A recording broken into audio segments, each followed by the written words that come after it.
Well, next week, it will be the last week of this month of April. It is Global Vaccination Week.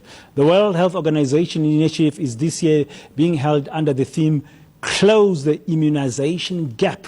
But what are some of these gaps and shortages that, for instance, South Africa is facing in its vaccination coverage? Well, let's start with one of the most common vaccinations, particularly at this time of the year, the flu shot. With changing seasons, some healthcare practitioners say you should already be getting your flu vaccine.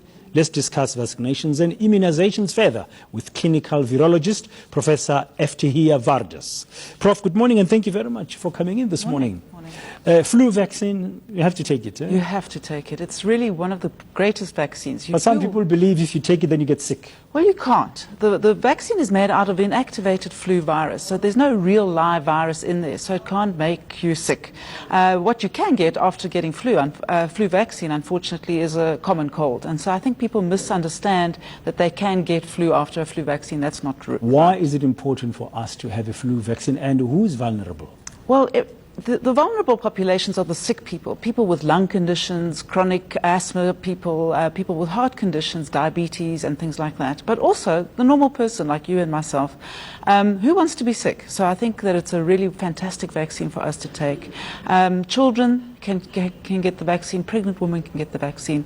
It's really, really a great vaccine. Older people as well? Older people, definitely. The elderly, anyone with a chronic condition and the elderly are indicated. Now, you work in a lab. I do, yes. Yeah, and you guys test these things all the time. That's right. We're told that flu vaccine strains change every year from season to season. And some years we hear people say, oh, this year there's a tough one coming from Europe or coming from... How are we looking broadly this year in terms of the flu vaccine? So our lab has, Lancet Laboratories runs a sort of a surveillance, and as part of the national surveillance, we've seen that there are flus have started, very few have started in the country.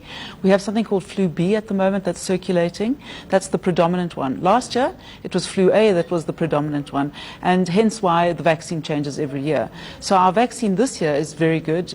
We get our formulation from the Northern Hemisphere, and it's got a very good protection rate. So I think get your vaccine. We've already begun to see the temperatures coming down in the Cape, right. And we've been feeling it up here in Gauteng as well recently. Is there still time for you to take a flu vaccine, or are we late? Absolutely. You can take your flu vaccine now. Traditionally, it's March and April, but you can, sometimes even take it in June and July, but the sooner the better. So it takes about 10 days for you to be protected, so start getting your vaccines now.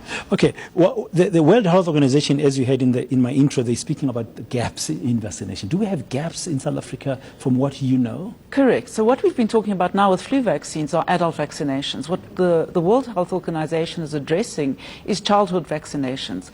We have about 70% of South Africans covered with vaccines. So that means 30% are vulnerable to all infections. And we're talking about childhood infections that can be lethal, that can kill you, but also can cause really a lot of chest infections and hospitalizations. So yes, we need to close that.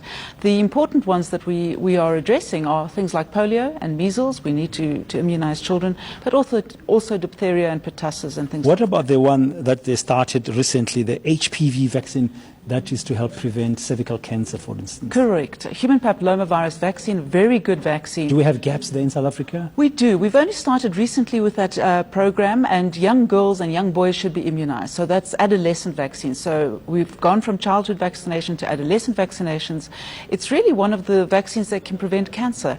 So we've got to really immunize our children. By what age should young girls and boys be vaccinated against this HPV vaccine, virus? By the age of 16. So 16 to 24 are the real prime ages for people to acquire this papillomavirus. So I think 16 to 24 is the ages that we would recommend you get that vaccine. Even if they are not sexually active, or is it you have to do it before you're sexually active? I mean, one has had so many reports around this particular vaccine. When is the right time to take it? Well, obviously before you're sexually active. So you need to complete your vaccinations before you're sexually active, but that doesn't preclude people that are sexually active from getting it. So I think that's the important message, that if you are in the young age group, you can prevent cancer by getting just some shots. Okay. Have you had your flu jab? I have. Oh, well done. I'm not I need getting to go for sick. mine then. Thank you very much. I get the Thank you very message much. loud and clear. Thank you very much. That's the clinical virologist from Lancet Laboratories, Professor F.T. Hiya Vargas.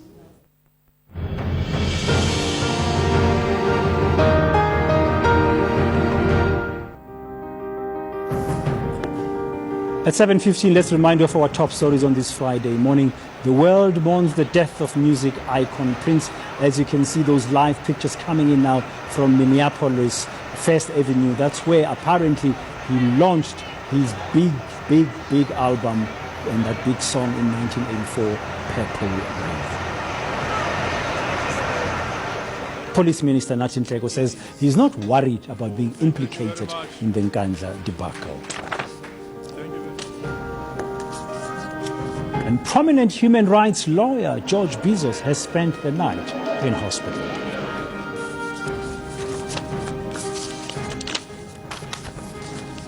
Okay, now let's have a quick look at what's on the front pages of some of your Friday morning dailies across the country. We begin with The Citizen here in Johannesburg, which got a simple headline following that Siriti Commission's report being released yesterday, 113 million rand down the drain. The Star has got a different angle on the Siriti Commission. Shabir Sheikh claims victory. Judge Siriti's report shows that I am not guilty.